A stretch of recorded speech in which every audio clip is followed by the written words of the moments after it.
Pernahkah kamu sadar kalau seluruh umat manusia di bumi ini hampir saja punah? Bukan perang, bukan wabah, tapi sesuatu yang datang dari dalam bumi itu sendiri.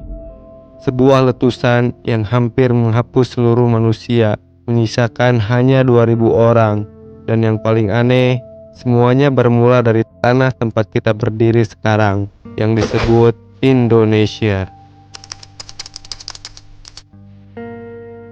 Sekitar 74.000 tahun yang lalu, di Sumatera bagian utara ada gunung raksasa bernama Toba. Bukan gunung seperti hari ini, tapi monster purba dengan kekuatan yang bahkan bumi sendiri susah menahannya. Selama ribuan tahun, magma menumpuk di bawah tanah Sumatera. Tekanannya naik terus sampai akhirnya bumi gak sanggup lagi menahan. Gunung Toba meledak, dan ledakan itu adalah salah satu peristiwa paling besar yang pernah terjadi di planet ini. Kekuatannya lebih dari 5000 kali bom Hiroshima. Bayangkan, satu letusan yang suaranya mungkin terdengar sampai ribuan kilometer jauhnya. Dalam sekejap, langit memerah. Abu membumbung setinggi 40 km, menutup cahaya matahari di sebagian besar bumi. Langit kehilangan warnanya. Siang berubah jadi senja. Senja berubah jadi malam. Dan malam tak pernah berakhir lagi. Para ilmuwan menamainya volcanic winter atau musim dingin Toba. Tapi ini bukan musim biasa. Selama bertahun-tahun, matahari sulit terlihat. Temperatur global turun drastis sampai 10 derajat. Tanaman berhenti tumbuh, hewan-hewan mati, dan manusia perlahan ikut menghilang. Bayangkan, gak ada makanan, gak ada api, gak ada warna hijau di bumi. Hanya langit kelabu dan bau belerang. Anak-anak berhenti tertawa, orang dewasa berhenti bicara. Mereka cuma bisa menatap langit dan berharap matahari kembali. Tapi matahari gak pernah datang. Selama puluhan tahun, bumi tenggelam dalam dingin.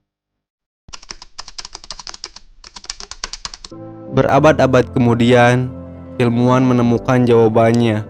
Bukan dari fosil, tapi dari DNA kita sendiri. Saat mereka meneliti gen manusia dari berbagai belahan dunia, mereka menemukan sesuatu yang aneh. Perbedaan genetik kita terlalu kecil, seolah-olah seluruh manusia modern berasal dari satu keluarga besar yang sama. Dan setelah dihitung, hasilnya mencengangkan. Sekitar 70.000 tahun lalu, jumlah manusia di bumi hanya sekitar 2000 orang. 2000 untuk satu planet. 2000 manusia melawan alam semesta. Dan yang paling menarik, jejak genetik itu paling kuat ditemukan di wilayah tropis, termasuk Asia Tenggara. Itu berarti tempat yang dulu menghancurkan dunia mungkin juga tempat manusia terakhir bertahan hidup. Tanah yang membunuh adalah tanah yang juga menyelamatkan. Indonesia, titik nol manusia modern. Setelah bencana, dunia hancur. Tapi dari reruntuhan itu, manusia bangkit lagi. Mereka belajar bekerja sama, berbagi makanan, melindungi satu sama lain. Mereka belajar bahwa bertahan hidup tidak bisa sendirian. Dan disitulah segalanya berubah. Rasa takut membuat mereka berhitung. Rasa lapar membuat mereka berburu lebih cerdas. Rasa kehilangan membuat mereka belajar mencintai. Mungkin itulah awal dari manusia seperti kita, manusia yang bisa berpikir jauh ke depan, karena masa lalunya terlalu gelap untuk dilupakan. Kita semua adalah anak dari keberanian 2000 orang yang menolak punah.